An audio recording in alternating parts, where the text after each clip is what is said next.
고려시대 지배층의 변화 볼게요. 자, 고려시대 지배층의 변화는 이제 11세기 때는 호족 출신인데, 호족들은 주로 이제 예성강 그쪽에 있는 패서호족을 얘기하는 거고요. 그 다음에 11세기 때는 문벌귀족, 그 다음에 12세기 이제 중후반에서 후반에서 이제 13세기 때까지는 무신들, 그 다음에 13세기 중후반 넘어가면 이제 검문세족, 그 다음에 신진사대부, 이렇게 이제 변화가 있었거든요. 그래서 그 관련된 내용들은 그 밑에 표를 좀 작성을 했으니까 참조를 해주시고요. 그러면 이제 하나하나 살펴볼게요. 자, 문벌귀족들인데, 이 문벌귀족들은 이제 형성 배경을 보면 음소제도라든지, 그 다음에 가거제도, 제출을 독점을 했다는 거. 그래서 이제 형리 출신들이 그 가거제도를 편입을 했지만, 이래 형리 출신들도 한 3대 정도 가면 문벌귀족으로 편입이 돼요. 예. 그 다음에 경제적으로 보면 가전, 고금전을 통해서 이제 경제적 부를 누렸고요. 그 다음에 그들끼리 또 폐쇄적인 통권을 형성하죠. 그래서 이제 예전에도 말했지만 그 중에 제일 좋은 집안은 왕실이죠. 그래서 왕실과 이제 지속적으로 통혼을 맺어서 권력까지도 장악을 하는 그런 가문도 많았다. 그래서 대표적인 가문들은 여기 이제 여러분들 집안도 있을 집안도 있겠지만 안산 김씨라든지 인주 이씨, 파평 윤씨, 해주채 씨, 경주 그 김씨 같은 세력들이 있었다. 특히 인주 이씨 같은 집안은 되게 유명하죠. 이자영, 이자겸 같은 그 외척 집안이고 나중에 이자겸의 나를 익힌 이자겸도 인주 이씨 집안이에요. 자, 그 다음에 파평 윤씨, 파평 윤씨는 윤간, 그리고 윤간의 아들 누가 있죠? 윤원이. 그래서 보통 파평 윤씨는 개경했기 때문에 개경파에 속할 수 있지만 그 강남에서도 좌파가 있듯이 이들도 개경파 좌파야. 성향파하고 연결돼 있어요. 이 사람들은. 자, 그 다음에 이 사람들은 문벌귀족들은 그 조선시대 양반과 달라요. 조선시대 양반은 전국각지에 있죠. 그리고 지배층의 폭도 되게 넓어. 근데 문벌귀족들은 어디에만 주로 이제 모여 살았냐면 개경에만 모여 살았어요.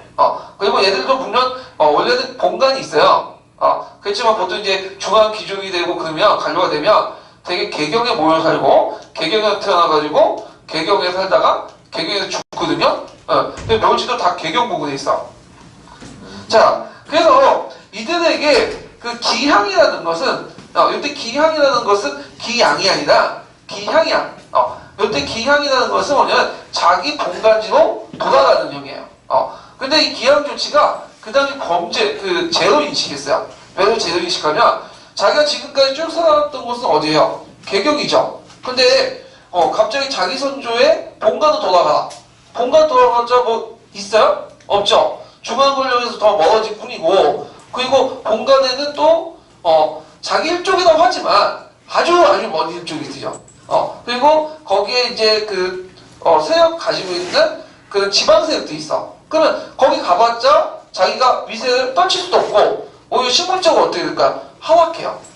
그래서 이런 것들을 볼 때 그 당시 기양이라는 조치는 제로 인식했다. 형벌로 인식했다. 이렇게 좀 기억을 해두시면 될 것 같아요.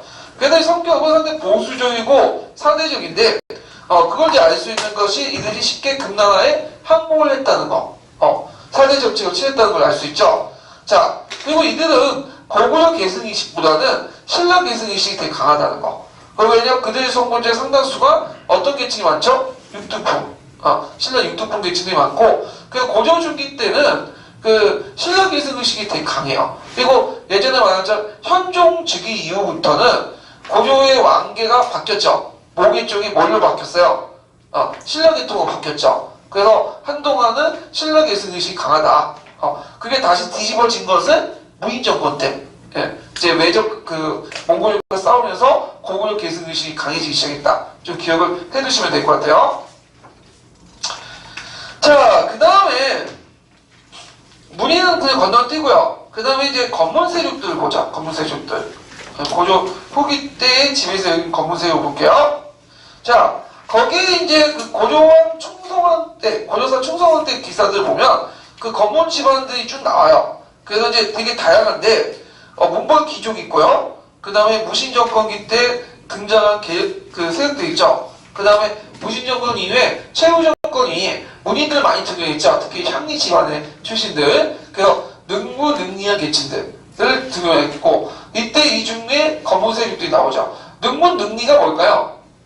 문에도 능하고 니에도 능한 계층이야. 근데 니는 뭐예요? 행정 실무. 그 문은 알고 있는 지식. 그런 계층도 있고요. 그 다음에 대원 관계에서 이제 그 성장한 세력도 있어요. 대표적으로 음방이나 몽고 역관 출신자들. 그래서 이제 대부분 이제 대표적인 사람이 보면 조인규라는 사람이 있어요. 조인규. 그 조인규는 그 예전에 그 충성왕 때 제가 얘기 잠깐 했는데, 충성왕이 그 개국공주를 좋아하지 않고 누굴 좋아한다고 했죠? 조비를 좋아한다고 했죠. 네, 조비의 아버지가 조인규예요. 그래서 조비 모고 사건 때 조비뿐만 아니라 조인규도 잡혀갔거든요. 예. 그래서 이렇게 등장한 가문도 있어요. 예. 그래서 그 문벌귀족보다 계층의 그것은 폭이 뭘까요? 더 넓어. 그렇지만 여기서 4개의 부류 중에 제일 많은 부류는 어딜까요? 예전에 문벌귀족들. 그래서 여기 보시면 알겠지만 파평 유씨라든지 그 다음에 이런 계층도 있죠. 이런 계층들은 이제 가문들, 해주 출신의 그런 가문들은 예전부터 있었던 가문들이에요. 주로 문벌귀족들이 제일 비중이 높다. 문벌귀족 그 출신들이. 자, 검문세력들의 이제 폐해를 보면요, 이들은 높은 관직을 독점하고 지위를 세습했다는 거. 그래서 문벌귀족 같은 경우에는 주로 이제 정치적 권력보다는 사회적 영향력, 그 가문의 사회적 영향력을 가지고 이제 통치를 하는 경우가 있거든요. 근데 얘는 상대적으로 볼 때 사회적 영향력보다는 정치 권력을 획득하면서 정권을 누리려고 했다는 거. 그 다음에 농장과 노비를 소유하여 경제적 부를 축적하고요, 사적 이익을 확대해서 그 당시 국가 전체에 해를 끼치고 지배층 전체의 공동이익을 침해했다는 거. 그러니까 지배층이나 해서 이제 검문세족만 있는 게 아니라 모두 있어요. 신진사대부도 있고 향리들도 있죠. 근데 신진사대부나 향리나 이런 그 검문세족 아닌 그 말단 중하류 지배층들을 가지고 있는 수족권들을 막 침해를 해. 농장이 확대되면서. 그러면 그에 대한 반발. 그래서 이제 신진사대부들이 고려 후기 때 검문세족과 대립하는 것은 뭐냐면 여러 가지 이유가 있겠지만 제일 중요한 게 뭘까요? 돈 문제죠. 네, 지금도 그렇지만 경제적 문제가 상당히 중요하다. 이건 농장 확대 부분에서 좀 얘기를 하고요. 그다음 사전을 개간하거나 경병하는 방법으로 민정이나 공정을 침해하고요. 그래서 특히 이제 그 공정을 침해하는 결과 전시가 체제가 붕괴돼. 더 이상 나눠줄 땅이 없어져요. 수요권을 누가 다 갖고 있는 거죠? 검문세족들이 갖고 있죠. 예. 그래서 이제 이런 내용들 좀 기억을 해주시면 돼요. 자, 그럼 검문세족과 문벌귀족들의 비교를 보면요. 자, 검문세족과 문벌귀족들은 정치, 경제 특권을 가지고 있는 지배층이었고요. 그 다음에 그 왕씨가 혼인할 수 있는 재산지족이죠. 문벌을 중요시 여긴다는 거. 그러니까 차이점이 있어요. 왜냐면 이제 검문세족은 아까 얘기한 것처럼 종전의 문벌귀족 외에도 지배층이 되게 폭이 넓다고 했죠. 무방가문도 있고 부원세력도 있고, 그래서 지배층이 폭이 많고, 그다음 문벌귀족이 가문 자체로 사회적 영향력을 가지고 통치한 반면에 검문세족들은 현실적 간직을 통해서 통치하는 방법을 했다. 그래서 이런 내용들, 그 관료적 성격이 상당히 강하다. 그 다음에 이제 그 농장인데, 농장은 이제 검문세족들만 농장이 발생된 건 아니고요. 이미 문벌귀족 때부터 있었고, 이게 그 무인정권, 그 검문세족 가면서 확대돼 나간 거야. 그래서 이게 몽고 그 농장이 발생하면서 그 당연히 그 국가 그 가난한 공정은 어떻게 될까요? 줄어들죠. 그래서 수족권들이 되게 그 특정 지배층에게 몰리는 그 문제점이 일어났다는 거. 예. 그런 것들 좀 기억을 해주시면 되고요. 그럼 농장의 확대 방법을 좀 볼게요. 자, 이건 포세메이 등 견해인데요. 농장의 확대 방법은 4가지 정도가 있어요. 4가지. 첫 번째가 뭐냐면 사전의 가산화야. 사전의 가산화는 뭔데, 여기서 이제 사전과 공전의 개념을 좀 구분을 먼저 할게요. 뒤에 좀 더 얘기하겠지만, 사전과 공전의 그 구분에서 보면 공전은 수조권상 그 국가에다 갖다 바치는 건 누구예요? 공전이죠. 수조권을 국가 기관에 갖다 바치는 건 공전이고, 개인 관료에게 바치는 건 뭘까요? 사전이라고 얘기해요. 수조권상. 그러면 사전의 가산은 뭐냐면 어떤 사람이 이제 간직 생활을 하면 그 간직의 대가로 뭘 얻게 되죠? 전시가를 부여받게 되죠. 그러면 이거는 그 전시가를 부여받게 되고 그때 이제 부여받은 토지는 사전이 되는 거죠. 그러면 그 사람이 직을 물려나면 사전 또한 뭐예요? 그 사람은 이제 떠난 거죠. 수조지를 더 받지 못하죠. 이 사전에서. 근데 문제는 내가 이제 뭐냐면 관리를 했어. 근데 되게 그 고려사회다 문벌 귀족사회다 보니까 검은 세족사회다 보니까 내 직이 누구한테 세습이 돼요? 아들한테 세습되죠. 그 다음에 손자한테 세습되죠. 그러다 보니 이게 1, 2대 거쳐서 5대, 6대, 7대, 10대까지 갚아주면 어떤 문제점이 일어나면 자기가 직을 이제 뭐냐면 더 이상 갖지 않더라도 이미 예전에 할아버지 때부터 계속 수조권을 받아온 토지이기 때문에 일종의 뭐가 생긴 거야? 점유권, 기득권이 생기는 거야. 그래서 다른 사람이 와가지고 내가 여기 수조지를 받았다 해도 그걸 못 받게 하는 거죠. 그래서 이 토지가 예전에 할아버지 때부터 받은 토지이기 때문에 이제는 직에 상관없이 그냥 받게 되는 거야. 이걸 조업전이라고 하거든요.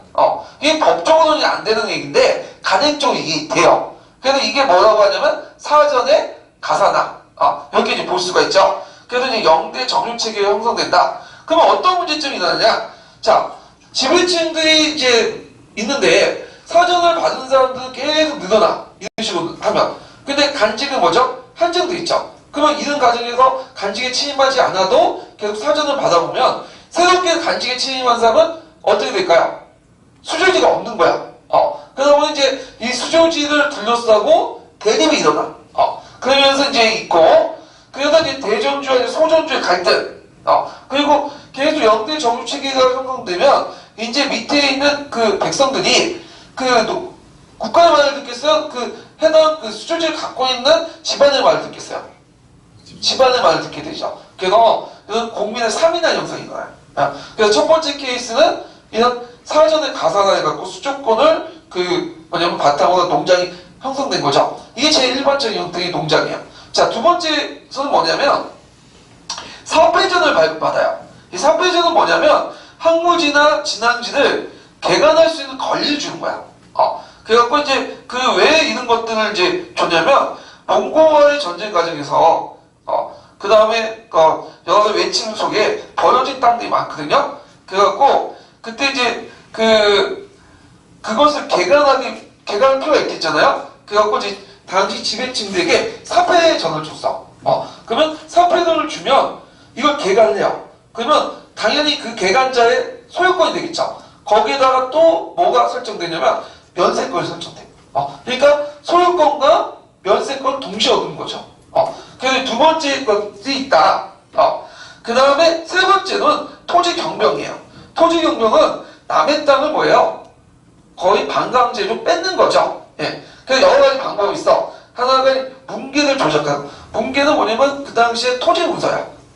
토지 문서를 하거나 사패삭칭, 모수 사패라고 하는데 사패전이 아님에도 국가로부터 받았다고 뻥을 치는 거야. 그래서 강제로 뺐거나 그런 경우가 있고요. 그 다음에 투탁은 뭐냐면 일반 농민들이 이제 국가나 검은세족이나 이 사람들부터 수탁을 당하니까 아예 자기 땅을 누구한테 갖다 그 검은세족들에게 갖다 바치는 거야. 그리고 자기가 심지어 노비가 되는 경우도 있어요. 왜냐면 지대나 지세를 안 받잖아. 그런 식으로 투탁을 하거나 그런 식으로 이제 농적을 확대하거나. 자, 세 번째로는 자, 저습지나 연해 평범한 토지를 개간을 하게 돼요. 그래서 이 개간을 통해서 이제 소유권을 얻게 되는데 주로 이제 은퇴한 관리나 지방의 합리계층들 이런 경우가 있다. 그런데 제일 이제 많은 것들은 사전의 가산화 형태였고요. 나중에 가전법이 이제 개혁을 할 때는 어디까지 다 개혁하려고 하냐면 기은, 니은, 디귿까지 니을까지 개혁을 다 하려고 개혁을 하려고 했어요. 근데 이거는 니은, 디귿, 니은은 소유권과 관련된 거죠. 그러니까 요건 건드리지 못했어. 왜냐면 너무 반발이 크니까. 어디만 개혁을 했죠? 사전의 가산화 부분. 그래서 직역을 갖고 있는 사람들만 수조권을 주고 종전에 조업전이라는 이름으로 하는 그것을 인정 안 했다는 거. 그 영대 정유책을 부정했다는 거. 그러니까 사전에 가산을 파고 그것을 새로운 관리대에게 주입하는 방법으로 그냥 타협으로 해갖고 농장 문제를 해결했죠. 그래서 농장은 그거에서 계속 확대돼 나가요. 조선시대 때까지도. 그래서 그때 이제 대표적인 농장 형태가 작계제라는 형태가 있거든요. 작계제. 그래서 이 부분은 나중에 조선 경제할 때 더 얘기를 할게요. 자, 그 다음에 농장이 확대하는 결과 여러 가지 문제점이 생기죠. 일단 토지 점유자 사이의 갈등. 이 점유자 소유자가 아니라 수조권을 가지고 있는 사람의 갈등이야. 그래서 내가 예전에 가지고 있었는데 그 직을 넣었어. 간직을 물려나면 그 간직을 가지고 있는 사람을 줘야 되는데 계속 갖고 있는데 또 간직을 새롭게 들게 하는 사람은 수요권을 받잖아. 그러면 수요권을 갖고 있는 사람이 뭐예요? 2명이나 되는 거죠. 그게 문제죠. 그래서 이런 그 토지 점유자의 갈등, 그리고 또 농민 불만과 저항. 특히 수조지가 한 사람한테 정한 게 아니라 몇 명 사람한테 계속 수조지가, 그러니까 한 땅에 수조지가 2~3명을 더 설정을 해주는 거야. 그래서 이걸 뭐라고 하면 토지 겸병이라고 하거든요. 그러니까 겸병이 남의 토지를 갖는 것도 있지만 수조지에 여러 사람의 수조지가 설정되는 거야. 2 이상. 그래서 이런 게 있고, 그 다음에 그 당시에 작계제라는 경제 형태가 있는데 이거부터 잠깐 설명할게요. 농장 형태가 이제 직영제가 있고 작계제가 있어요. 예. 직영제는 이제 그 농장주가 직접 와서 하는 거고, 작계제는 이제 간접적으로 이제 하는 건데, 나중에 조선시대 때도 좀 얘기하겠지만, 대개 이제 그 고려시대나 조선 전기 때까지, 16세기 중반 때까지의 그 지주전호제의 형태가, 농장제 주요 형태가 작계제야. 작계제는 뭐냐면, 자, 여기 이제 토지는 반으로 잘라요. 직영지가 있고, 그 다음에 작계제가 있어요. 작계지. 그 다음에 사경지가 있어. 그래서 이제 직영지는 누구 땅이냐면, 이거 뭐 다 주인 땅이지만, 직영지는 이제 그 밑에 있는 전호들. 이 전호들은 주로 뭐냐면 예속농민이나 노비들이에요. 이 사람들이 매거 노비들인데, 이 사람들이 와갖고 직영지 일을 해요. 직영지에 생산된 100% 생산은 누구 거죠? 주인 거야. 주인 거. 그 다음에 또 작계지가 있어. 작계지에서 생산된 것은 2분의 1은 누구 거? 주인 거. 또 하나는 그 농민 거. 그 다음에 사경지가 생산되는 것은 뭐냐면 100% 농민 거야. 근데 이제 문제는 사경지는 그 직영지와 작계지보다 좀 질이 떨어지는 토지겠죠. 예. 그런 식으로 운영이 되는 건데, 근데 여기에서 이제 경작하는 사람들은 그 지가 되게 외고 노비야. 노비가 아니라도 예속 농민이에요. 예속 농민들. 지위가 좀 낮고, 왜냐면 신분적으로 좀 밑에 있는 사람들이에요. 근데 왜 이런 외고 노비나 예속 농민을 동원해갖고 하냐면 이유가 다 있어요. 일단 그 당시에는 토지 소유권이 확립이 안 됐어. 그럴 때는 만약에 그 일반 평민들에게 토지를 줄 경우에는 나중에 토지를 경작하고 나서 뭐 몇 대 가면 내 토지가 우길 수가 있는 거야. 그러니까 이제 신분적 예속이 강화는 누굴 이용하는 게 낫겠어요? 외고 노비. 이런 것도 있고요. 두 번째로는 뭐냐면, 토지의 생산력이 발달하지 못했다는 거야. 그때 토지의 생산력은 생산 도구나 뭐 종자나 그런 등등이 있겠죠. 뭐 경구나 소나 이런 것들 모자랐어. 그래서 일반 농민들에게 토지를 떼어주고 경작을 하려면 경작할 수 있는 능력이 없는 거예요. 왜냐면 뭐 농기구도 별로 없고, 그다음 뭐 시도 뿌리는 파종 시가 있어야 될 거 아니야. 종자도 없고, 그다음에 또 소도 있어야 되잖아. 그러니까 없는 거야. 그래서 농업 생산이 미약하는 과정에서 제일 좋은 방법이 뭐냐면, 주인이 좀 많잖아요. 종자, 그다음에 농기구, 소도 있고 빌려주면서 일을 시키는 게 낫겠죠. 그래서 대개 이제 16세기 중반까지는 이런 작계제 형태였어요. 작계제. 그러다가 이제 16세기 후반 때 들어가면서 작계제에서 뭘로 넘어가는 거죠? 타적법으로 넘어가요. 타적법, 병작판수. 병작판수는 고려 후기 때부터 형성이 됐어. 저는 이제 고려 후기 때 어떻게 형성됐냐면, 이게 농장이잖아요. 근데 농장이 너무 커가지고 이 농장 형식 작계제 형태로 도저히 못 운영해. 그러면 나머지 작계제 그 농장 바깥에 있는 짜투리 땅이 있죠. 짜투리 땅을 준 거야. 어떤 방식으로? 병장 반수 형식으로. 그냥 주고 2분의 1을 받아먹고. 근데 저도 이게 문제가 되는 게 뭐냐면 토지 소유권은 넘어가더라도 토지 생산이 너무 낮기 때문에 줘봤자 뭐냐면 좀 지었다가 없잖아. 그러니까 반기를 내버리고 그냥 도망쳐 나와. 그러면 이거 토지 계속 묵지만 한편한테 뭐야? 이거 갈아먹기 힘들죠. 그러니까 아예 별로 없었어요. 그래갖고 요런 그 번짝반수제는 고려후기 때 농장에 남아있는 토지를 주는 방식으로 했지만 토지 반기가 많기 때문에 도망가는 경우가 많기 때문에 별로 행해지지 않았다는 거. 그래가지고 우리가 뭐 번짝반수제가 뭐 처음부터 고려시대부터 일반화된 것처럼 얘기하지만 실질적으로는 일반화된 거는 농업생산이 어느 정도 올라간 16세기 후반 정도가 보통 일반화됐다는 게 학계 통설적인 견해예요. 예. 자, 그런 것도 좀 기억을 해주시고요. 그럼 그런 차원에서 주로 작계제령 때 농장을 일했던 사람들은 어떤 사람들일까요? 여성 농민, 외고 농민들이죠. 그러면 양민을 어떻게 해야 되죠? 양민을 압박해서 신분적으로 뭘로 만들어야 돼? 천민으로 만들어야죠. 암락 위천 영사들이 많아요.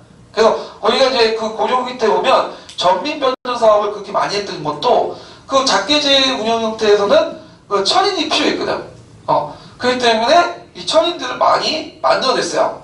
예. 그래서 조선 그 16세기 중반까지만 해도 노비가 전체 인구의 몇 퍼센트 됐냐면 40%에서 50%까지.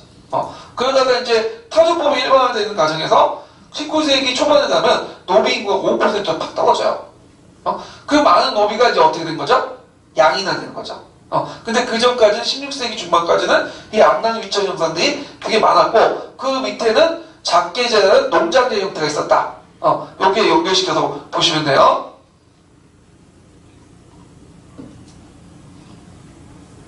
자, 그럼 토지에는 공권력이 약화됐고요.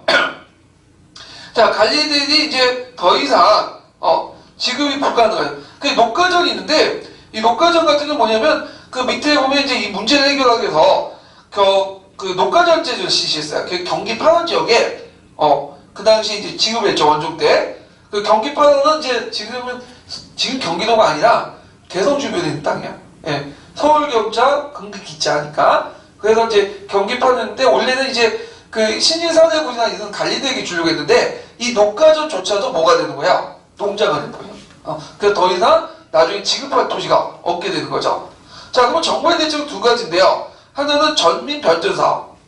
그래서 이제 수조지 분쟁을 법률적으로 해결하고 그리고 민을 암랑 위촉을 통해서 그 강제로 천민이 됐던 사람들을 양이나 시키려고 했죠. 그리고 원래 주인에 따라 돌려주고 잘 됐어요, 안 됐어요? 안 됐죠. 이 사업이 우리가 공민왕 때만 있었던 게 아니라 이미 춘자 돌리면 왕부터 해갖고 원종 그전까지 원종 춘자 돌리는 사람 공민왕 우왕 때까지 계속 있었어. 그런 사업이 계속 있었지만 안 됐고 그리고 아까 지금 이제 말한 거죠. 녹가제를 실시했다. 경기파도의 지역에 지급했는데 녹가전이 예전에 가전법과 비교해갖고 문제가 나왔거든요. 예. 그럼 그 녹가전 부분을 한번 읽고 넘어갈게요. 기초 읽은 거 1110페이지 펴보세요.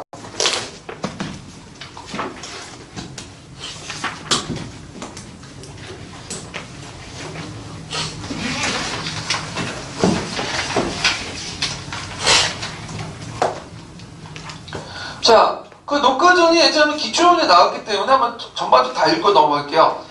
주 233번 읽어볼까요? 고려 전기에는 양반, 군인, 한인 등 관직에 종사하거나 직역을 부담하는 자에게 국가가 토지를 나눠주는 전시과 제도를 시행했다. 하지만 고려 사회 모순으로 전시과 제도는 점차 문란해져 무인 집권기에 이르면서 관리와 군인, 한인을 위한 보편적 생활 보장책으로서의 의미를 잃어갔다. 권세가들의 토지 탈점이 점차 확대되고 이어 몽골과 전쟁을 치르면서 국가 재정은 더욱 어려워져 녹봉마저 지급하지 못하게 되었다. 강화도에 옮겨가 있던 고려 정부는 1257년 녹봉 대신 토지를 분급한다는 분전 대록의 원칙을 마련하고 강화도의 토지를 관리에게 지급했다. 개경으로 환도한 후 1271년 정식으로 관료들에게 관품에 따라 경기 8년의 토지를 나눠줌으로써 녹가전 제도가 성립되었다. 녹봉을 대신한다는 명목으로 지급되기 시작했지만 실제로 녹봉제도는 그대로 존속되면서 국가의 토지분급제도로 기능했다. 그러나 녹과전은 전식과제도를 부정하고 성립된 것은 아니었다. 전식과를 포함한 고려전기의 토지제도를 유지하는 가운데 특정한 종류의 토지를 혁파하고 성립되었다. 기록에 의하면 경기 파련에 있던 양반 조업전 이외의 반정을 혁파하고 녹과전을 두었다. 그 녹과전하고 이제 그 가전법이 크게 차이점이 뭐냐면 가전법은 종전의 전시가 체제를 부정하는 거거든요. 근데 녹과전은 전시가 체제를 부정하지 않고 그 안에서 운영했다는 게 그 차이점이죠. 예, 그걸 좀 기억을 해두시면 될 것 같고요. 그 다음에 다시 넘어가서 자 신진사대부를 보자. 신진사대부. 자 신진사대부는 이제 성장하는 계기가 됐던 게 뭐냐면 최시정권 때죠. 그래서 최시정권 때 과거 시험을 통해서 등장을 하게 돼요. 그리고 이제 무신정권 붕괴 후에 중앙정계에 진출이 활성화되면서 건문 세력과 대립하는 과정에서 사회 세력과 형성되고요. 그 다음에 국왕과 연결하는 개혁을 도모하죠. 그래서 춘자돌림 왕이나 뭐 공민왕 때의 그 개혁세력들은 이는 신진사대부 계층이죠. 그래서 이제 이따가 고종 말기 때 온건파와 혁명파로 분리 나간다. 자 성격은 보면 능무능리한 집단이다. 얘기했지만 예전에 했지만 문해도 능하고 니에도 능해요. 많이 알고 있을 뿐만 아니라 행정신부도 되게 밝았던 집단들이다 이거. 저 형리 계층이 맞고요. 그 다음 중소지휘층이고 과거를 통해서 중앙관리에 등장했다. 그리고 이제 그 고려 후기 때는 개혁의 주체로서 이제 등장하게 되는데 개혁의 배경을 보면 제일 중요한 게 경제적 문제죠. 그래서 이 중소지휘층이 이제 사대부들이 토지도 건본세족들의 겸병 대상이 돼요. 이때 겸병이라는 것은 두 가지 의미가 있다고 했죠. 강제로 빼앗기거나 아니면 수절지가 한 명뿐만 아니라 여러 사람으로 설정이 돼버린 거야. 예.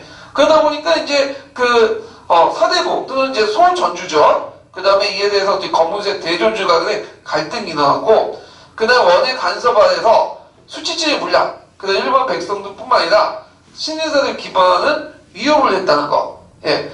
그래서 이제 개혁은 원의 세력과 결투의 정치 권력을 장악한 건문세력과 그에 대해서 이제 명나와 연결된 그 신진사대부의 대립으로 연결됐고, 그때 제일 전적 있던 것이 공민왕때이죠. 예. 근데 주의할 것은 이건 그냥 도시화 시켜놓은 그 얘기고, 신진사대부는 항상 친명파가 있고 반원파냐? 그것도 아니야. 그 기록에 보면 상당히 친원파도 되게 많아요. 그렇기 때문에 이건 도식화돼 갖고 얘기를 한 거다.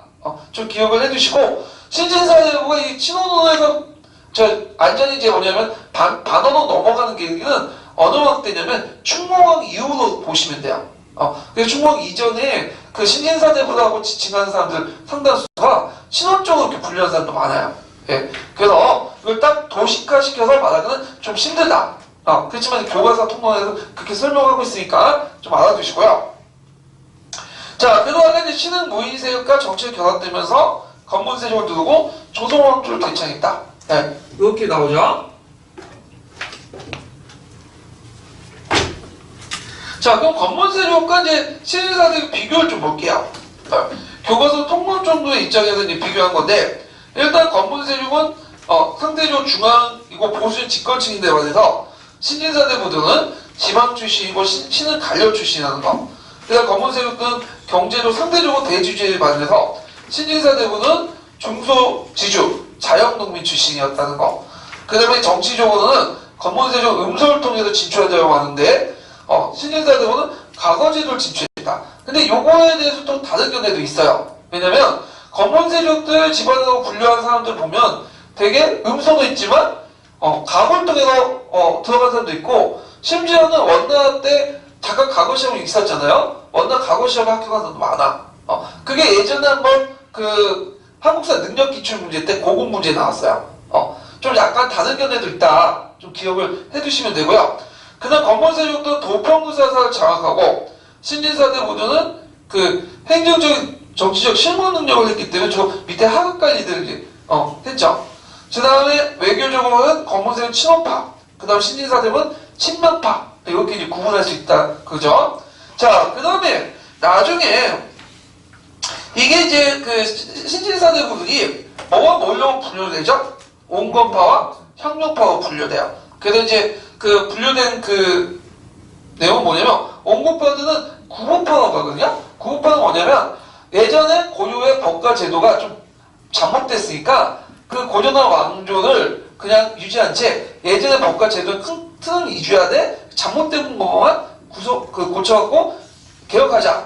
근데 이에 대해서 이제 그 형법파가 뭐냐면 신법파가인데 고려 왕조 이제 썩어 없어졌다. 그러니까 새로운 왕조와 새로운 법을 만들어가지고 제도를 만들어갖고 개혁하자. 그게 이제 형법파죠. 그러면 이제 그 온건파, 성건파 중에 어느 게 다수일까요? 사대부 안에서 온건파가 다수죠. 예, 사대부 형력파는 좀 소수고. 그래서 이제 그 온건파의 대표적인 인물 보면 이세, 건건, 종몽주 그런 사람들이고, 그 형력파는 정도전, 조준인데 되게 온건파들은 그 집안이 좀 좋아요. 그 다음에 이제 그 사승관계가 사제관계가 명확한 사람들이야. 되게 이세계 제자들이 많거든요. 근데 이제 형목파들은 집안이 좀 분명하게 좀 우리가 오늘날 스펙이 별로 없는 사람들이 많아요. 그리고 사제관계가 명확하지 않은 사람도 많아.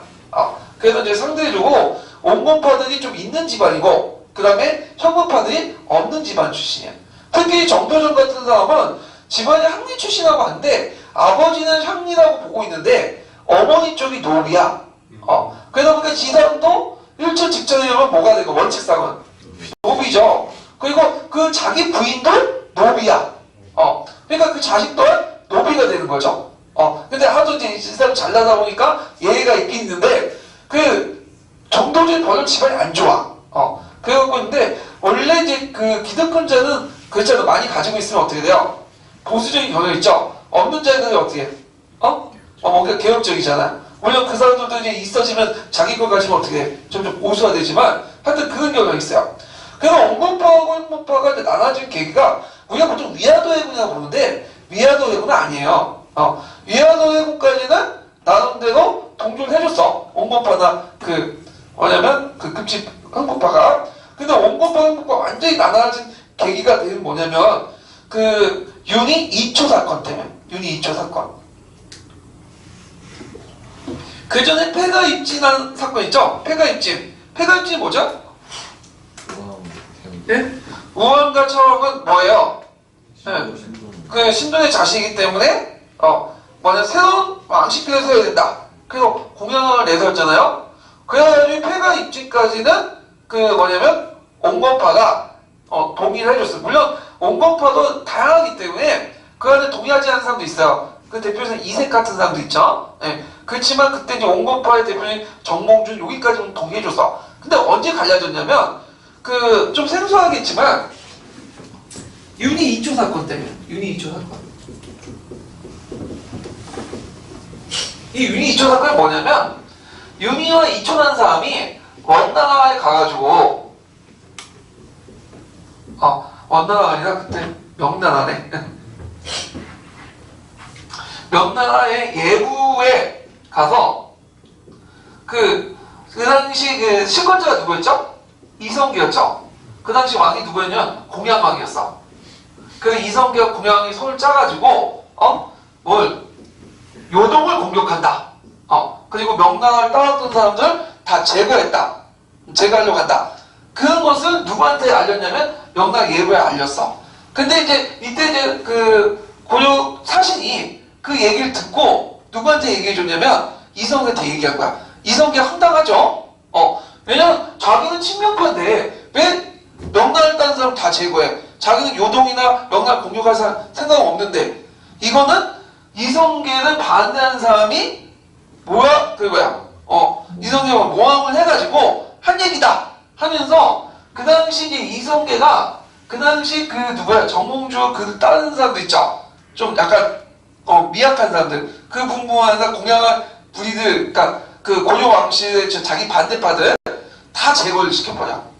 그래서 이때 계기에서 그 정몽주가 눈치챈 거다. 이제 이성계는 폐가 입지는 하나의 명분에 불과하고 자기가 왕이 먹으려고 한 거다. 그래서 어떻게 되죠? 돌아서죠.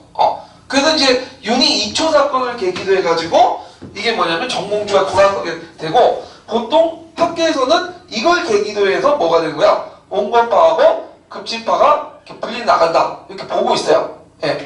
그래서 이거 좀 기억을 해주시면 되고요.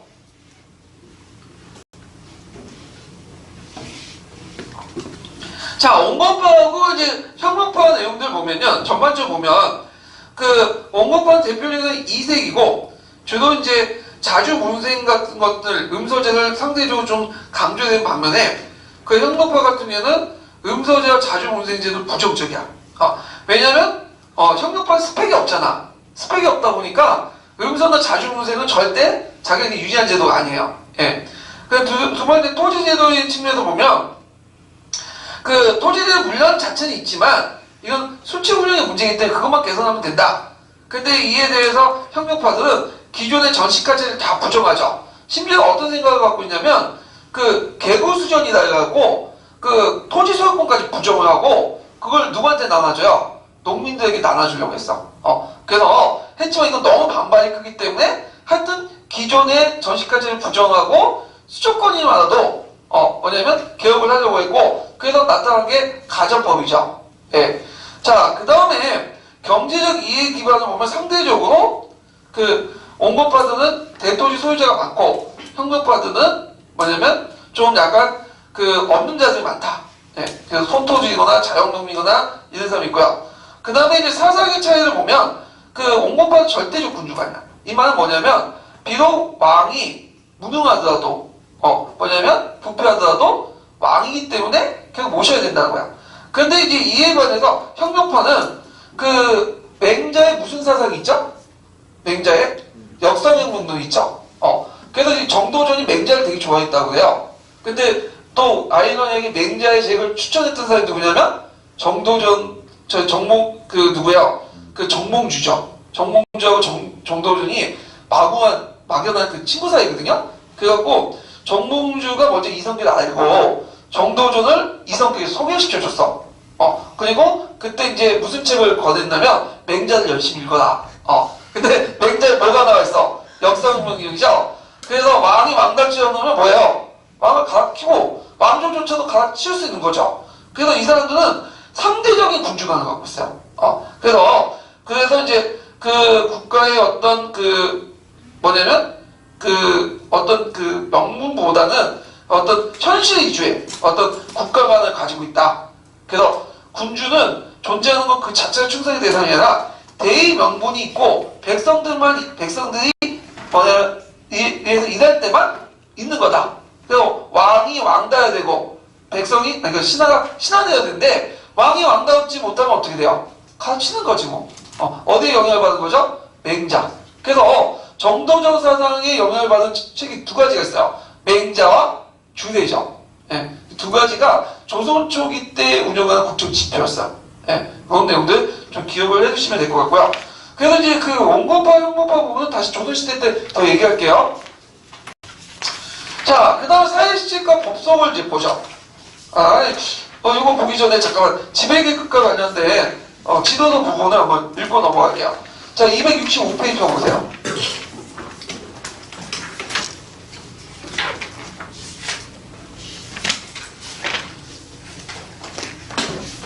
자, 여기 건문세조하고 신진사대부 부분이 있거든요. 예, 그거를 한 분이 건문세조 읽고 한 분이 신진사대부 한번 읽어보면 될 것 같아요. 예. 고려 후기에 사회를 주도하는 세력은 건문세족이었다.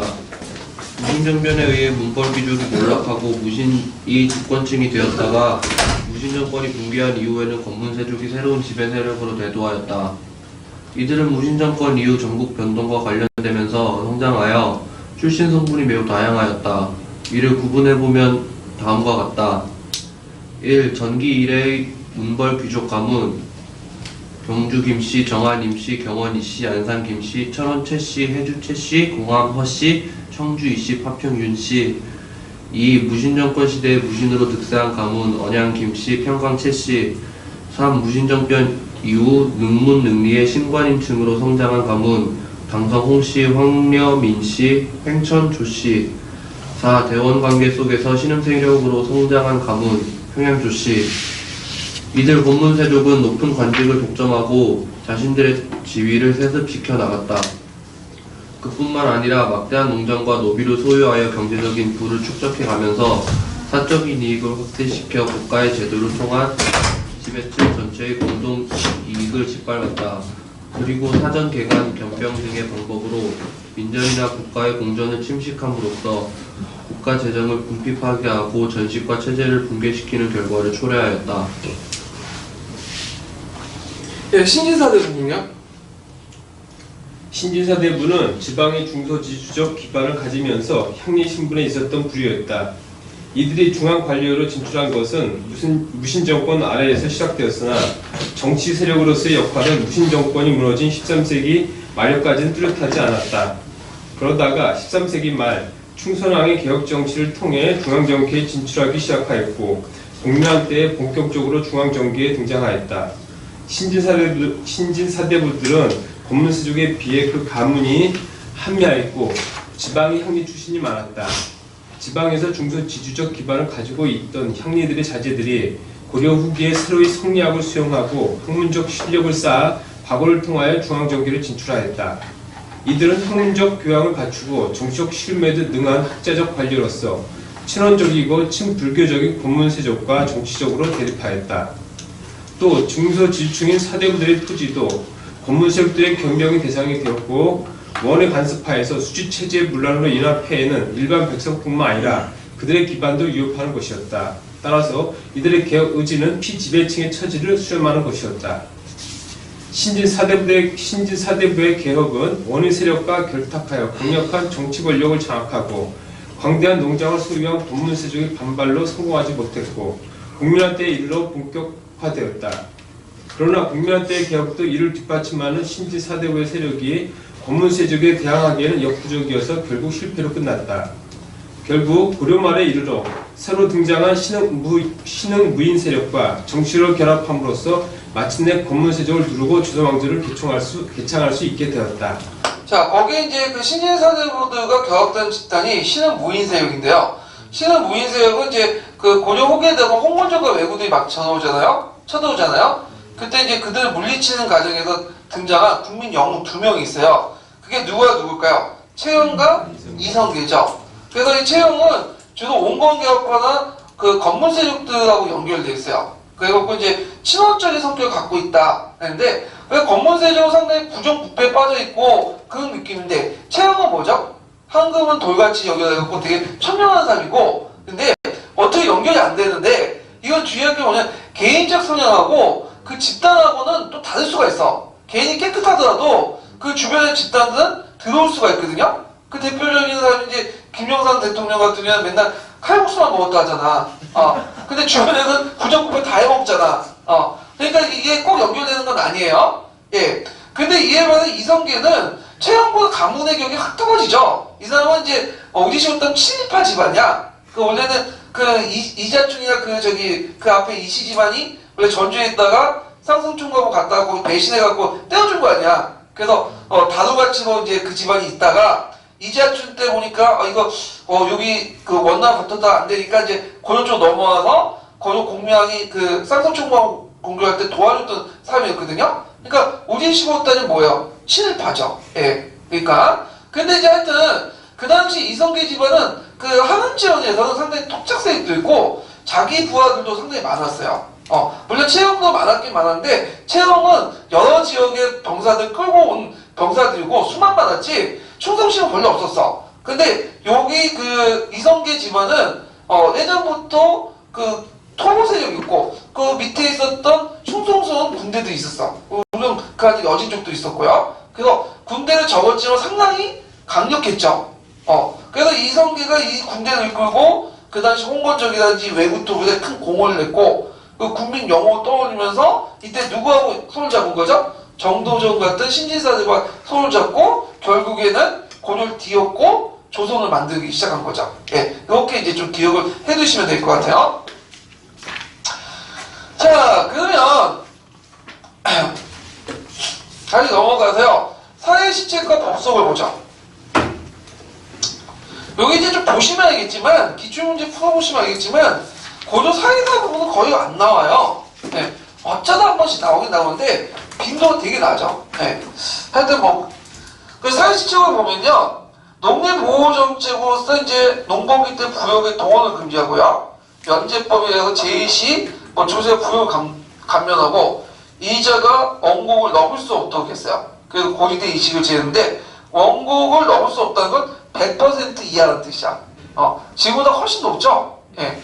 그다음 건동정책은 원구단. 이 원구단은 하늘의 제사를 지내는 건데 이거는 누구만이 할 수 있는 거죠? 황제만이. 근데 고려시대 때는 했어. 조선시대 때도 약간 조선초기 때 했다는 기록이 있긴 있는데 조선시대 때는 원구단을 안 지었죠. 왜? 자칭 제후국이니까. 근데 고려는 황제국가니까 했고요. 그 원구단이 이제 조선시대 때 초기 때 잠깐 했다가 없어졌다가 다시 부활된 것은 그 강무개혁할 때 이 원구단을 만들었죠. 그래서 거기 하늘의 제사를 지고. 그래서 하늘가 땅의 제사를 지내는 것은 황제가 할 수 있는 거고 산천의 제사를 하나 지내는 것이 제후의 역할이에요. 예. 그래서 이제 황제국이라는 걸 알 수가 있고요. 그 다음 사직단인데 사직단은 뭐와 뭐의 거죠? 토지신과 공물신이죠. 그래서 그 사는 그 토지신, 그 다음에 직은 공물신인데 이거는 뭐냐면 주나라에 보면 주대에 보면 그 주나라 제후가 그 나라 통치할 때 나라 세울 때 항상 뭐와 뭘 만들죠? 사직을 만든다고 했어요. 그래서 그 사는 토지식이라 해서 보통 주나라의 그 뭐냐면 그 선조가 토지와 관련된 토지시라고 관련된 사는 토지시인데 그 지역의 토착 신앙 있죠. 그거고 그 다음에 이제 지금 공물식인데 주나라의 그 선조 중에 공물신이 있어. 그래갖고 있는데 요거는 그냥 기원해 가는 거고 여태 사직이라는 것은 그냥 상식적인 의미예요. 그래서 우리가 이제 국가를 상징할 때 뭐라고 하죠? 종묘 사직이라고 하죠. 사직을 뒀다. 이건 조선시대도 마찬가지죠. 그 다음에 이제 국가의 적정이라고 하는데 이 적정이 뭐냐면 그 당시 이제 국왕이 그 농경국가로서 이제 뭐냐면 국왕이 한번 친경을 해요. 그래서 그 수학을 신농과 후직, 그러니까 아까 그 후직은 공무식이고 신농은 농사식인데 그 사람에게 제사를 지내요. 예. 그래갖고 이제 했는데 이건 조선시대도 있었죠. 조선시대에 가보면 그 창경궁인가요? 창경궁에 가보면 그 뭐냐면 그 왕이 직접 가서 농사를 짓는 그 돈이 있어요. 물론 이제 하나의 이벤트지만 농사를 짓고 그다음 소를 잡아가지고 소의 그 잡아서 이제 설렁탕을 나눠줬다고 하죠. 그래서 설렁탕이 그때 그 기원이 되는데 자 하여튼 계단을 또 장려했다. 이런 거 좀 기억을 해두시면 되고요. 자 고려시대 사회시설을 보면 흑창이 있고 흑창이 태조 때 만든 건데 이게 뭘로 바뀌었죠? 의창으로 바뀌었죠. 그래서 이제 흑창을 개편해서 충대 추남을 했던 기구고 이게 조선시대까지 가요. 의창 기능이. 그 다음 보가 있고요. 보는 이제 학보, 강학보, 경보, 팔관보, 제2보 등등인데 보는 이제 뭐냐면 일종 기금이야. 그 펀드라고 보시면 돼요. 그래서 그 펀드를 조성한 다음에 그 이자 수익을 가지고 공공 목적에 이용하도록 한 건데 문제는 이게 변질되죠 나중에. 뭘로? 고리대로 이렇게 변질되는데 원래는 좋은 의미에서 실시했다. 그래서 강학보는 뭐 승려대 명함을 위해서 설치했고 경보는 불경의 간행이나 그 번역, 제2본 빈민 구제. 그 계라는 조직이 있는데 걔는 지금도 있죠. 예. 그 다음에 의료시설은 동서대비원, 해민국, 구제도각 그런 등등인데 이거는 이제 뭐냐면 그 유교 통치의 어떤 덕치의 표현으로서 했던 것이다. 조선시대도 있어요 이런 것들. 예. 그 다음 물가조절 기간은 상평창이 있는데 평상시에 쌀을 비축했다가 흉년에 대출을 해주고 그러면서 이제 물가를 조절해주는 기능인데 이 상평창 기능은 그 조선시대도 있어요. 근데 조선시대 때 상평창은 물가 조절도 하지만 또 뭐죠? 의창을 대신해갖고 한국 기능도 해요. 네, 그래갖고 그런 것들 좀 기억을 해두시면 될 것 같아요. 자 그러면 그 관련된 그 사회시책 부분을 비상교과서나 지도서에서 한번 찾아볼게요. 자 비상교과서 87페이지 펴보세요. 82페이지인가?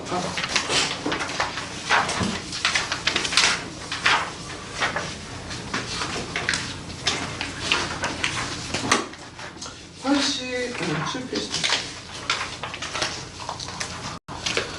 나 이거 비싼 거 하나?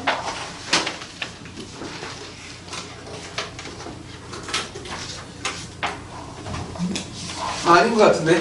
잠깐만. 제가 잘못 적어놓은 것 같아요.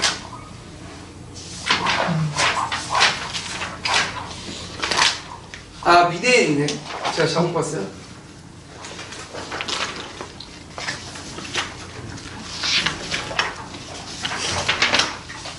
미대 82페이지가 있어요.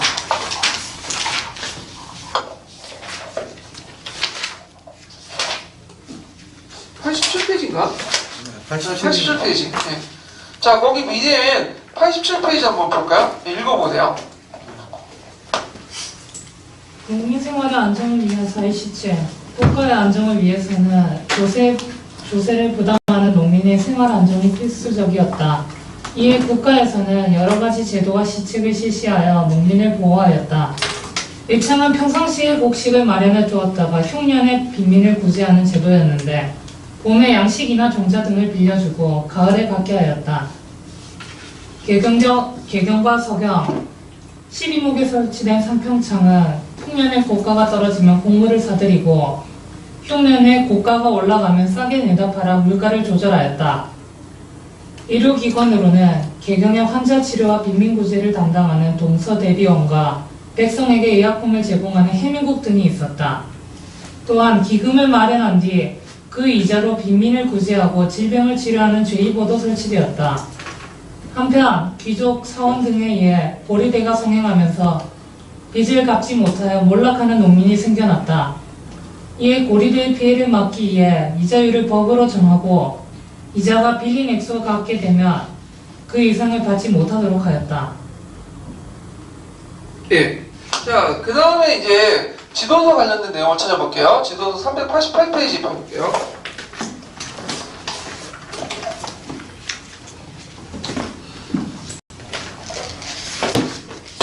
자, 지도서 388페이지에 보면 의창 있고 대비원, 그 다음에 해민곡 있거든요.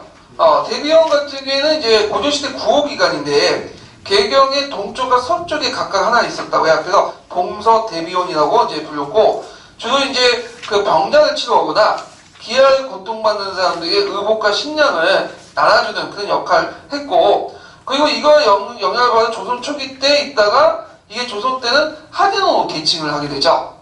대개 이제 그 문 밖에 있을까요? 문의 안에 있을까요? 문 밖에 있어. 왜냐면 그 문 밖에 있어야지 전염병이 돌잖아요. 그래서 전염병 문 안에 이렇게 와서 대변에 거기에서 치료해주면 어떤 문제점이 있어요? 도성 전체가 전염병이 돌잖아. 그러니까 전염병이 돌면 도성문을 막아놓고 그 밖에다가 대변을 설치해갖고 전염병을 치료하는 그런 것들이 이제 했고요. 해민국 같은 경우에는 그 백성들 의료를 받던 시약을 하는 의료기관이야. 그래갖고 이제 주로 여기에 뭐냐면 교대로 뭐냐면 의관이 주도하면서 약을 주로 이제 짓는 것이 해민국이다. 이런 것들 좀 보시면 돼요. 근데 이 대비원이나 해민국은 어느 날은 국립병원 같은 것들인데 그 당시 그 혜택을 받을 수 있었던 사람들은 개경이나 한양 주변에 있는 사람들이에요. 대부분 지역에서는 혜택도 못 받았어요. 네, 병원도 못 가봤죠. 네, 그러다 보니까 이제 병원도 없으니까 자기 스스로 뭐냐면 치료할 수 있는 지식이 필요할 거냐. 그 지식을 위해서 이제 보급을 해서 구급방 같은 한약 구급방 같은 그런 책들을 보급을 하죠. 동의보건도 그 차원에서 이제 보급한 거야. 그래서 실생활에 필요한 약재들, 주변의 약재들 구해갖고 응급처치할 수 있도록 하는 것들인데 그것은 그 당시 의료기관들이 그렇게 많지가 않아서 그렇다는 거. 그 다음에 의창 보죠. 자, 옆에 보면 의창이 있는데 의창은 평시에 곡식을 저장했다 홍련에 들었을 때 공조의 사육이 나눠주는 기관인데요. 고려 진대법, 고려 초에 흑창했다가 성종 때 의창으로 개편이 되죠. 그래서 나중에 조선시대까지도 연결되는 기능이다. 그래서 이제 진대 한국 기능 중에 하나가 의창이다. 여기 좀 기억을 해주시면 되고요. 자, 한번 읽어볼게요. 의창 부분이요. 평시에 곡식을 저장해 두었다가 흉년이 들었을 때 굶주린 사람들을 구호하거나 가난한 사람에게 대여해주고 가을에 갚도록 하는 제도, 고구려의 진대법에서 비롯되었다. 고려 초 흑장을 설치하여 가난한 사람에게 구워주는 법을 마련했는데 986년 성종 5년에 이름을 의창으로 바꾸고 지방 주군에까지 이를 설치해 시행토록 했다. 이해의 모든 토지에 그 토지의 종류와 면적에 따라 의창미를 내도록 제도화했는데 1과 공전은 결장 조 3두, 2과 공전 및 궁원전, 사원전, 양반전은 결당 조 2두 등으로 부담토록 했다. 이 제도는 무신 집권기와 몽고 7일 이후 폐지되었다가 1389년 창왕 1년에 양광도에 이를 설치하고 1391년 공양왕 3년에는 개경의 오부에도 설치해 조선에 계승되었다. 봉건사회의 지배체제를 유지하기 위해서는 농민 생활의 안정이 중요한 과제였다. 따라서 국가에서는 이러한 의창제도 등을 마련해 농민 생활의 안정을 꾀하고자 했으나 실제로는 농민을 대상으로 한 고리대로 전환되기 일쑤였다. 예. 그래서 이 의창 같은 한국제도가 좋은 의도로 만들었지만 조선 후기 때 이게 일종의 중앙재정화되면서 뭐죠? 고리대로 바뀌었어. 지금도 비슷하죠? 국민연금하고 이게 비슷해. 연결되면 그렇게 쉽게 이해가 돼요. 예. 자, 이 의창 부분과 이제 한국 부분은 나중에 조선시대 때 더 얘기를 하고요. 자, 고려의 법률과 풍습을 보면요. 법률은 이제 형법이 있는데, 형법은 고려 유는 당률을 첨부했다. 그래갖고 이제 있고, 일상생활 간습법도 중심이었다. 그래서 지방간이 되게 스스로 처벌했고, 중요한 사건들만 개경의 상고기관에 보고를 했고요. 그 다음에 반역죄, 불효죄 같은 엄벌에 처했다. 왜냐면 이거는 유교윤리를 강조했기 때문에 그렇다는 거. 형벌이 있는데 이 고려 형벌은 조선시대와 거의 마찬가지예요. 비슷한데 그게 5형이 있어. 태형, 장형, 동형, 도형, 유형, 사형 이렇게 있는데 태형은 해초리 있죠. 해초리, 착집으로 볼기 같은 거 막 때리는 거야. 그리고 장형은 곰장으로 이렇게 때리는데 곰장은 이거는 잘못된 내용이 교과서에 이렇게 공장을 하는데 공장은 이렇게 우리가 이제 사극에 보면 두꺼운 걸로 이렇게 떼는 걸 공장이 하잖아요. 근데 공장 같은 경우에는 저는 뭐에 때리냐면 군인들 대상으로 특수한 사례에서만 때리는 거고 일반 사람들에게는 가능한 해초리 때려요. 근데 해초리가 50대 이상일 경우에는 태형이 되는 거고 50대 이상일 경우 여기 60대 70대 되잖아요. 그러면 장형이 되는 거야. 그래서 그 똑같은 걸 때리되 횟수에 따라서 태형, 장형 이렇게 구분하는 거예요. 예. 그 곤장형 같은 경우에는 특수한 경우 군인들이나 특별한 경우에는 안 때려요. 예. 곤장은 60대, 70대 맞으면 사람 죽어나가요. 예. 그런 것들. 태형은 다시 부활됐죠. 언제? 일제시대 때. 그러다가 이제 다시 이제 3.1운동 이후에 없어졌다가 지금도 있어. 그 싱가포르 가보면 그 좀 경범죄나 뭐 못된 일 하면 그 해초리 때리잖아. 그래서 예전에 그 영국인가 어딘가가 그 스프레이로 막 그 자동차 이렇게 막 스프레이 뿌리다가 태형 한 10대? 10대?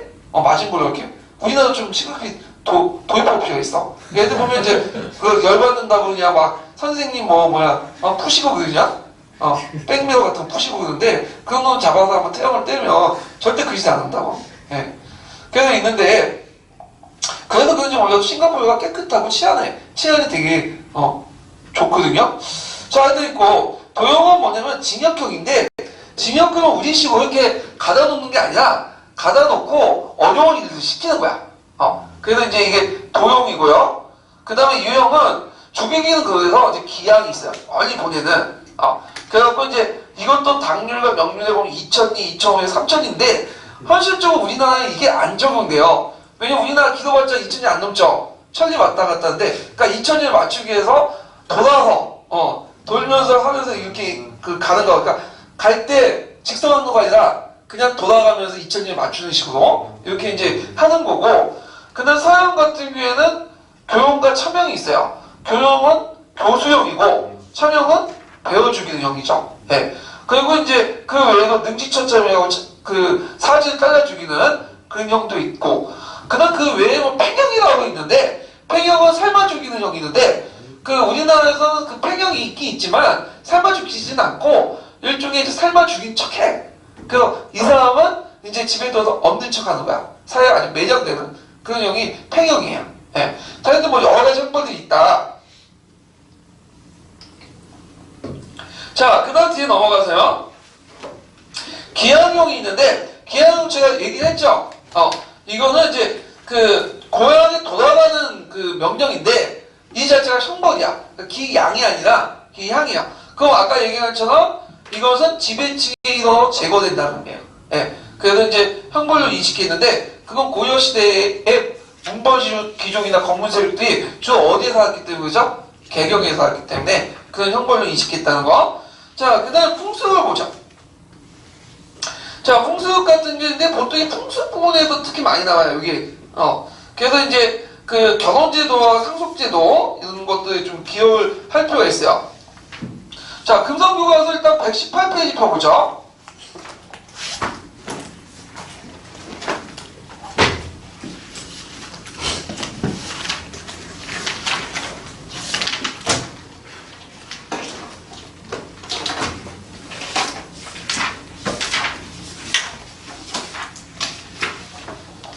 자, 거기에 풍습에서 좀 기억할 게 뭐냐면 혼인 부분이야. 혼인과 여성의 지위, 재산 상속과 관련된 부분들인데 이게 이제 그 조선 시대에 비해 조선 후기 때보다 상당히 여성들에게 유리한 방식으로 돼 있다는 거 좀 기억을 해두시고요. 한번 읽어볼게요. 고려시대의 사람들은 일반적으로 개별가족 중심으로 생활하였다. 노동으로 봉양하거나 처가에 들어가 대가족으로 살다가도 일정 시기가 되면 분가할 수 있었다. 혼인 풍속은 남자가 여자 집으로 들어가 사는 것이 일반적인 형태였으며 대체로 일부 일처제가 지켜졌다. 여성의 재혼이 금지되지 않았을 뿐만 아니라 떳떳하고 자연스러운 것으로 받아들여졌으며 삼이나 외손자도 음서의 혜택을 누릴 수 있었다. 재산의 상속에서도 자연 분도상속을 원칙으로 하여 딸과 아들이 대등한 권리를 가졌다.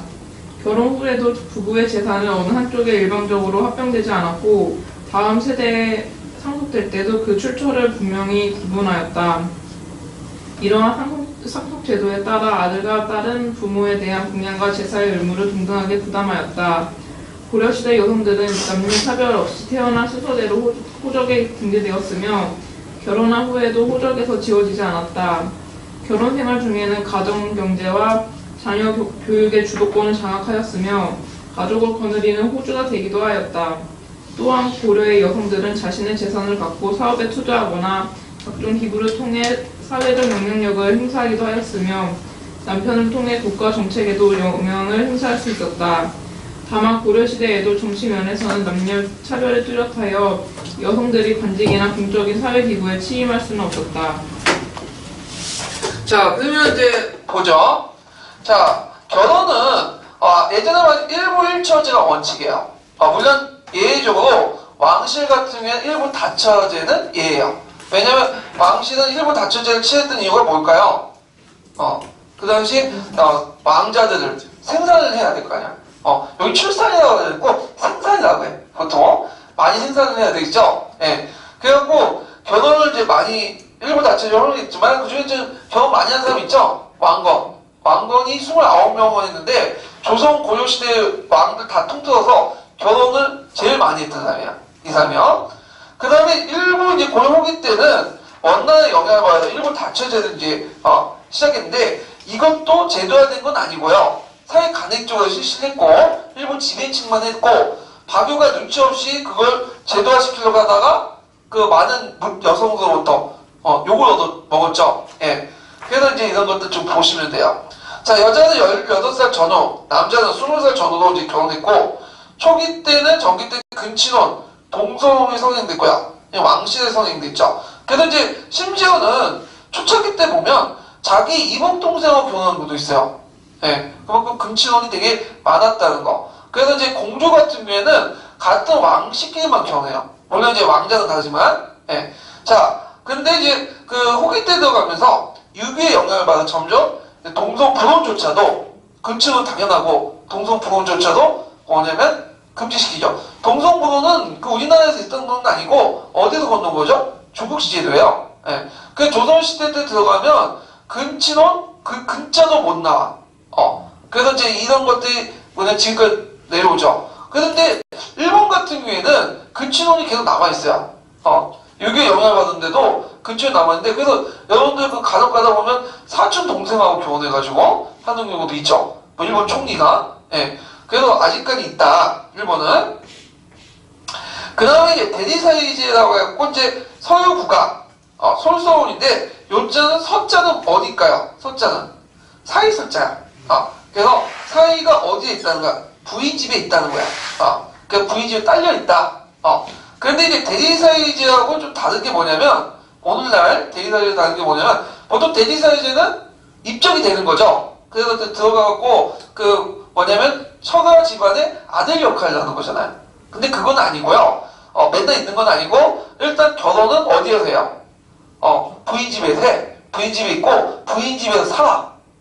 부인집에 살고 그 다음에 아들이 어느 정도 이제 자식이 장성할 때 다시 부인을 이끌고 친가 쪽 건너간 거야. 그거부터 계속 있었던 거야. 그거는 여성의 노동력을 더 중요시 여기기 때문에 신부대를 갖다 바치는. 왜냐면 노동력 하나를 가져오는 거잖아요. 남자 집안에서. 그 대가를 줘야 되겠죠. 예.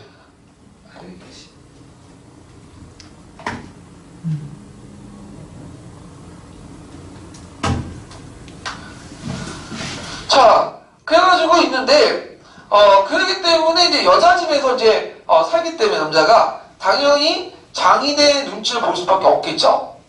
그리고 처갓집의 눈치를 볼 수밖에 없고, 그래서 첩이 별로 없어. 그러니까 다처나 첩이 고려시대 때 별로 없었던 게 뭐냐면, 자기가 지금 처갓집에 살고 있는데, 첩을 데리고, 다른 부인을 데리고 살 수 있어, 없어요?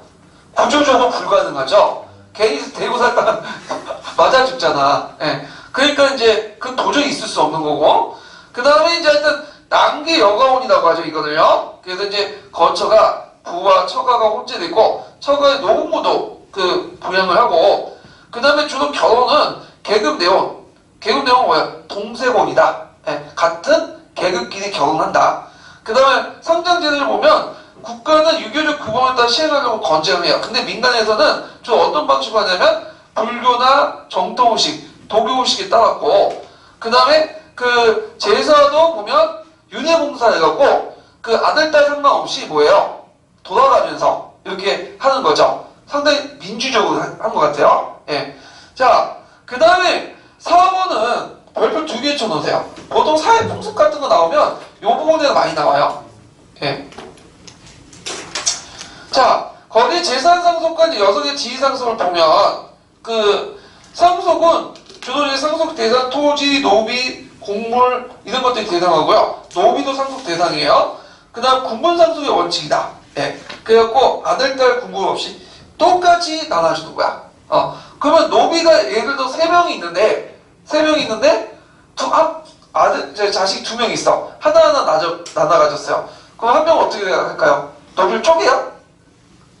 반을 칼 가져와갖고 반을 쪼개서 줘? 죽은 노비 필요 없죠. 그럴 경우에는 한 명은 노비를 갖고 한 명은 대신에 다른 재물을 갖는 거야. 딜을 하는 거지. 그래서 정확하게 반토막 해갖고 이렇게 나눠가는 거야. 그래서 특별한 유언이 없는 이상은 공분상속의 원칙이라는 거야. 예. 그 다음에 수조지는 배타적 상속 권리. 이게 뭐냐면 다만 이제 수조리 같은 거 있잖아. 수조지는 이제 자기가 예를 들어갖고 이제 그 뭐냐면 자기 아버지가 뭐 어떤 벗을 갖고 수조를 받으면 자기 아들도 세습이 되거든요. 그럴 경우에는 아들이 8명이 있을 때는 수조를 나눠갈 수 없잖아. 왜냐 직역을 나눠가줄 수 없듯이 반대급부는. 그러니까 한 사람만 갔는데 그때만은 적장과 단독 상속을 하게 된다. 그 적장자가 없을 경우에 순서가 있어요. 그 부분은 나중에 얘기했는데 수조진을 제외하고는 일반 재산일 경우에 똑같이 나눠간다. 이게 이제 언제까지 가냐면 16세기 때까지 가요. 그리고 16세기 이후부터 17세기 때는 뭘로 넘어가죠? 적장자 우손상속으로 넘어가죠. 예. 자, 여러분의 지위를 이제 존중했는데요. 이거 외워두셔야겠죠?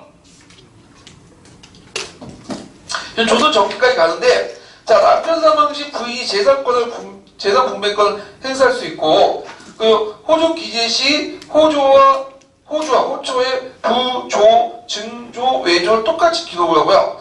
그 다음 여성 호주도 가능하고, 호족도 남녀에 따라서 태어난 수를 기록해요. 그 다음에 여성의 재가도 허용하고, 여성이 만약에 자기 재산을 그러니까 친정에서 가져왔다. 남편이 건드리지 못해. 그 재산은 철저히 자기가 관리해요. 그래서 관리하고 투자할 수 있고 기부할 수 있는데 특히 이제 그 고려 때 같은 경우 불교를 많이 믿잖아요. 그래서 불교 사원에 많이 기부를 해 여자들이. 불탑이나 이런 것들 조성할 때 여자들이 기부한 그 명단 여자애들도 되게 많거든요. 그리고 재혼도 가능해. 재혼도. 예. 그래갖고 이제 근데 주의할 것은 재가정했다고 해서 남편이 살아있는데 이혼을 요구할 수 있는 건 아니에요. 간혹가다 이혼을 요구할 수 있긴 있는데 법적으로 이거는 이제 관례적으로 볼 때 이혼을 요구할 수 없고 언제 재가를 허용하냐면 남편이 자기를 버렸을 경우에 이혼을 할 경우에 이혼을 요구할 수 없고 그 다음에 두 번째는 남편이 죽었을 경우에 그럴 경우에는 이혼을 할 수 있어요. 예. 아니 재혼을 할 수 있어요. 그래서 재혼 사례가 이제 고려 사례도 나왔는데 대표적인 게 뭐냐면 심지어 왕비조차도 재혼을 해요. 고려 사례에서는 보면 내용 보면 그 고려 사례 보면요 그 순비호 씨는 공안원의 사람으로서 중차 호공의 딸인데 일찍이 평양공 왕에게 시집을 갔고 3남 4녀를 낳는데 그가 죽자 누구 부인이 됐냐면 충성왕 부인이 됐어. 그리고 허씨가 왕비를 즉위하자 순비도 재혼했다. 그러니까 앞에는 일반 사람하고 결혼했는데 이 사람이 죽으니까 충성왕하고 또 재혼을 해요. 조선시대 때는 있을 수 없는 일이야. 도저히 있을 수 유부남이 어떻게 유부녀가 재혼을 해. 왜냐면 있을 수 없죠. 어떻게 돼? 수출해야지. 예? 근데 고려시대 때는 왕비도 재혼을 한 경력이 있었다. 이게 일반적인 풍습이었다는 거죠. 예. 그런 것들 좀 기억을 해두시면 될 것 같아요. 자, 그 다음에 뒤에 넘어가서 자, 고려의 가족제는 부계를 중심으로 이루어졌고 모계와 척에도 동시에 중시되어 있다. 그래서 양측적 활동관념이라는데 그 이유를 보면 음서도 여손자만 적용받을 수 있어요. 조선시대는 음서는 어디까지 적용받을 수 있죠? 친성. 그리고 형제자매들을 동기로 지칭했다. 원래 이제 그 동기라는 말은 어디에 나왔냐면 중국에서 건너온 말이야. 동기가 뭐야? 길을 같이 받았다는 거야. 근데 이때 동기는 남자 형제만 관련된 거예요, 중국은. 근데 우리나라는 고려시대나 조선시대 때도 형제 자매들은 같이 동기였어. 근데 지금은 동기라는 의미가 그 의미가 아니죠. 뭐예요? 같은 학교, 같은 직장에 같은 연도에 들어온 사람을 동기 하잖아요. 근데 예전에는 형제 자매들 동기라고 했어요. 예. 그래서 중국에서는 형제만 동기라고 했죠. 예. 그래서 이런 것들이 있고요. 자, 그 다음에 남녀 군분상속이었다. 그래서 윤회봉사 돌아가면서 남녀 상관없이 하고 심지어 외손도 외할아버지 외할머니는 제사를 지냈다는 거죠. 그 다음에 부모 공양 똑같이 하고 결혼 후에 여성도 제사권을 행사를 해요. 그래서 똑같이 의무를 했으니까 똑같은 권리가 주어지는 거죠. 예. 똑같이 제사를 지냈으니까 제사 비용을 마련하기 위해서 되기 위해서 권리도 똑같이 제사권도 나눠가져야 되겠죠. 그럼 그 관계를 좀 보면요. 되게 이제 그 조선 전기까지와 조선 후기가 완전히 다른데, 고려에서 조선 전기까지 17세기 기준으로, 그 다음 17세기 이후 양난을 거치면서 이제 크게 변화되는데, 지금 했던 내용 한번 정리해볼게요. 자, 원래 그 17세기 전에는 남기 여가원이에요. 남기 여가원. 남자가 어디 집에 가죠? 여자 집에 가. 그래서 보통 그냥 장가 간다는 말 있죠? 장가 간다는 말은 뭐예요? 장자는 장인자자죠. 장인 집에 간다는 뜻이야. 그런 말이 여기 나왔고. 자, 그 다음에 그 군분상속 똑같이 나눠가죠. 왜 그러냐면 남기 여가원에서 당연히 그 남자가 여자 집에 살다 보면 이제 부계와 모계가 동시에 중요시하는 사학계적 활동관념이 나오죠. 그리고 또 남자가 여자 집에 살기 때문에 한동안 동성촌에서 뭐죠? 이성 착고촌이 돼요. 그래 있고, 그러면 이런 가운데서 분위기에서 상속도 어떻게 돼야 될까요? 똑같이 나눠야죠. 군분상속이 되고, 당연히 권리도 받았으니까 의무 또한 어떻게 돼요? 동일하죠. 윤회봉사가 되는 거야. 예.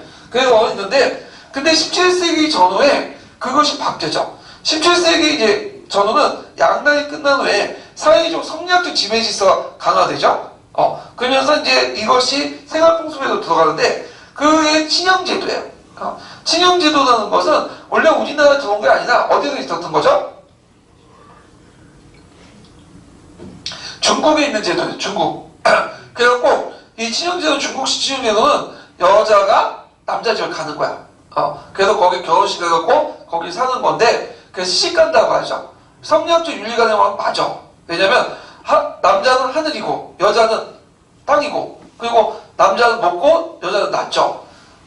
높은 곳 질서를 강조하는 측면에서 남자는 위고 여자는 아래란 말이야. 그러면 당연히 아래에 있는 사람이 누구한테 가야 돼? 윗사람을 가야지. 그러니까 칭형제도 성리학적 가치가 맞기 때문에 초기 때는 왕실이 이걸 좀 보급시키려고 했는데 사회 풍습이라는 게 이게 받아들여요? 안 받아들이죠. 그러다 이제 16세기 가도기에 거쳐갖고 17세기 때 정착이 되는데 요때 친형도 완전한 친형은 아니에요. 중국식. 이건 반친형이라고 하거든요.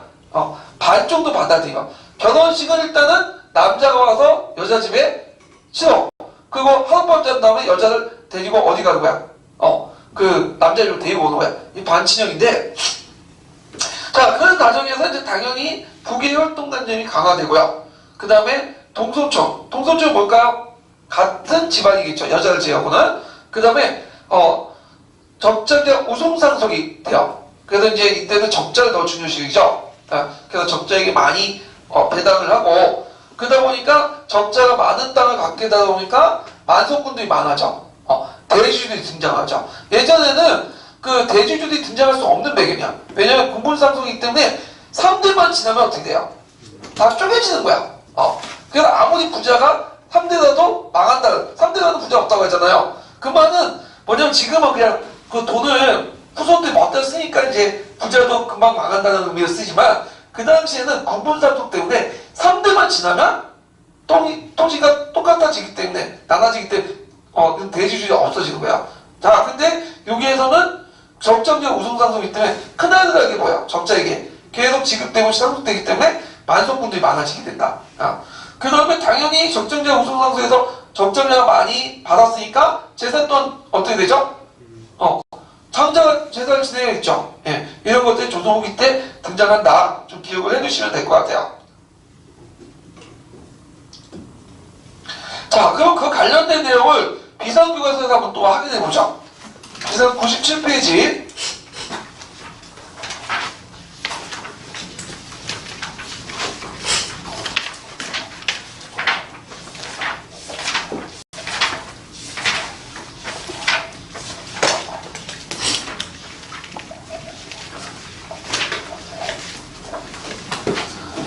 자, 고조사에서는 조선보다 되게 화장실이 넓어요. 그래서 보통 이제 그 조선에서는 북의 활동만 강조하죠. 근데 그 고려시대는 북의뿐만 아니라 목의와 척에도 강조되거든요. 그래갖고 재산도 똑같이 나눠주고 특히 음서 같은 경우에는 외손자도 대상이고 상피 같은 경우에는 뭐냐면 상피도 그 외계 그 외손이나 상피도 이제 뭐냐면 목에나 척의 쪽에도 적용이 돼요. 그런데 이제 고려시대가 그런데 조선시대 상피는 어디냐면 물론 조선시대도 그 북의 목에까지 적용되는데 조선시대 상대적으로 북의 집안이 좀 범위가 더 넓어. 목의 집안보다. 예. 그래서 이런 것도 있고 그 다음에 정원층에서도 이제 만약 수조지에 큰아들이 없을 경우에 아들이 없을 경우에 사이나 조카 심지어는 외손자도 직역과 수조지를 이어받아요. 예. 그래서 수조지는 단독상속이지만 그 장자가 없을 경우에는 이렇게 외손자도 그 순서에 따라 이어받을 수 있다. 그 다음에 이런 내용도 있고요. 그 다음 친족의 용어도 부계와 모계를 구분하지 않고 똑같이 썼다.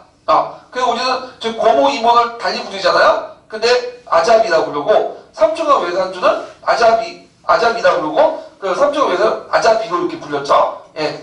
그래서 그 내용도 좀 기억을 해두시면 될 것 같아요. 자, 그래서 이제 상피제하고 포괄적 혈연 의식까지 한번 읽어볼게요.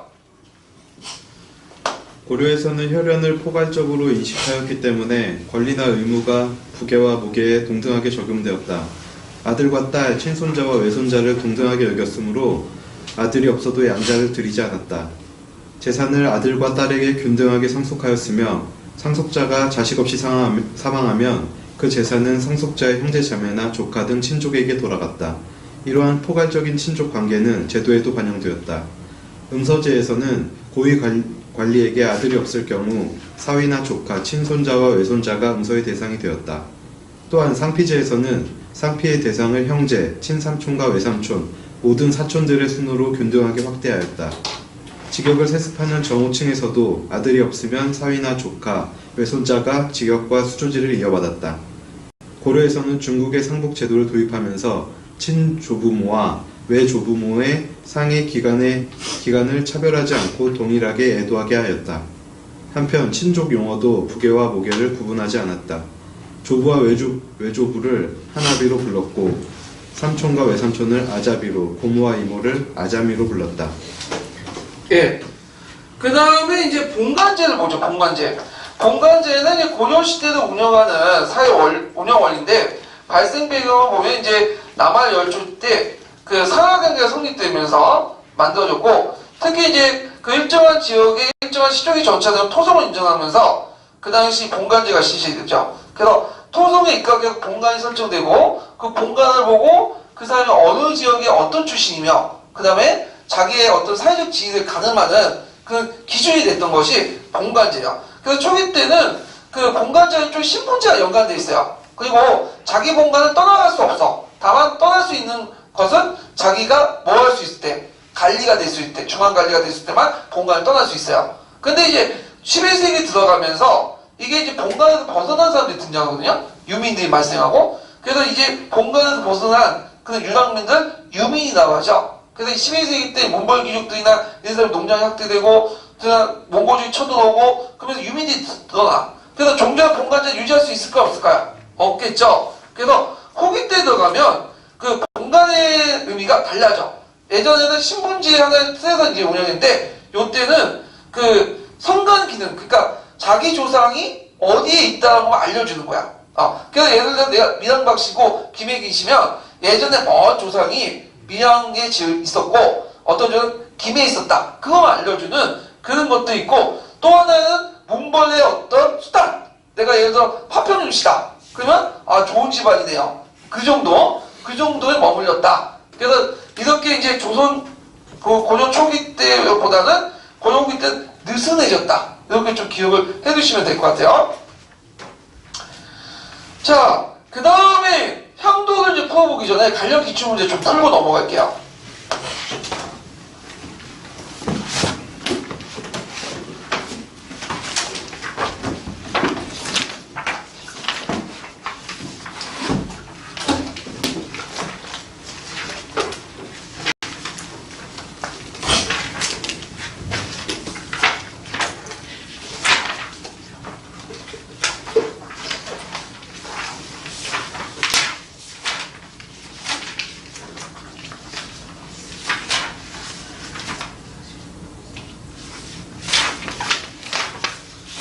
어디 보시냐면 딱 한 문제 있네. 그 상속제도 부분은 그 조선 때 부분하고 넘어갔으니까 그때 풀어보고, 1번을 볼게요. 1번.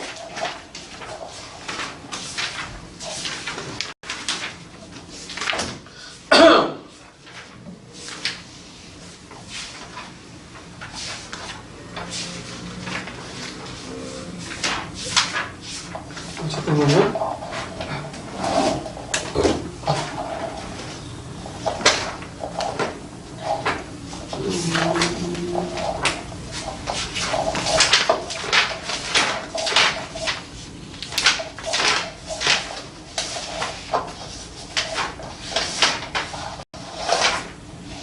자, 1번 보면 고려시대 형법에 대한 성격이 옳지 않은 것은, 자, 형은 죄를 방지하는 거고 법은 죄를 징벌하는 거다.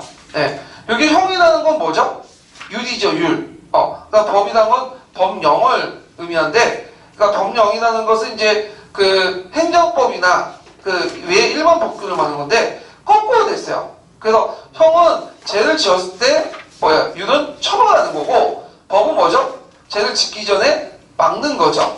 그래서 율은 이언적인 성격을 갖고 있고, 그 다음에 그 법령은 미언적인 성격을 갖고 있는데, 이게 이제 포셈에 나와 있거든요. 포셈에.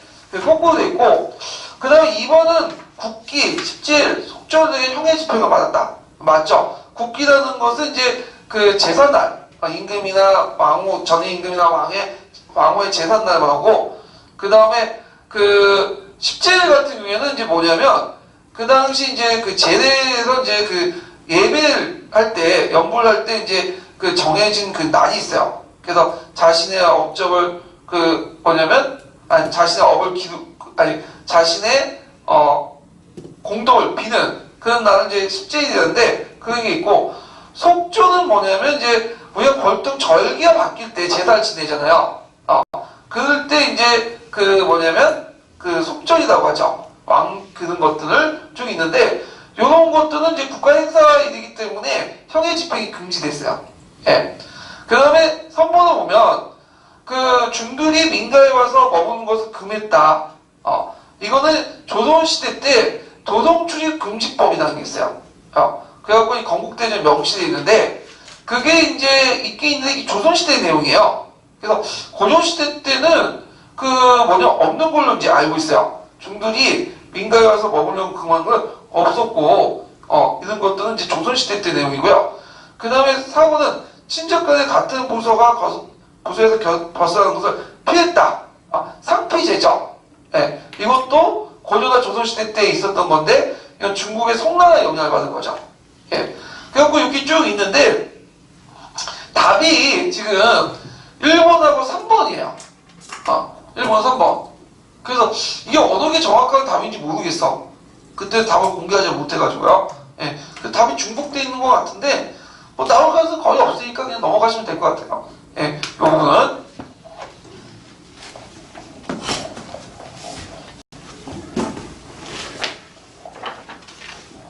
자, 그 다음에 이제 그 향도인데 향도는 좀 쉬었다가 할게요.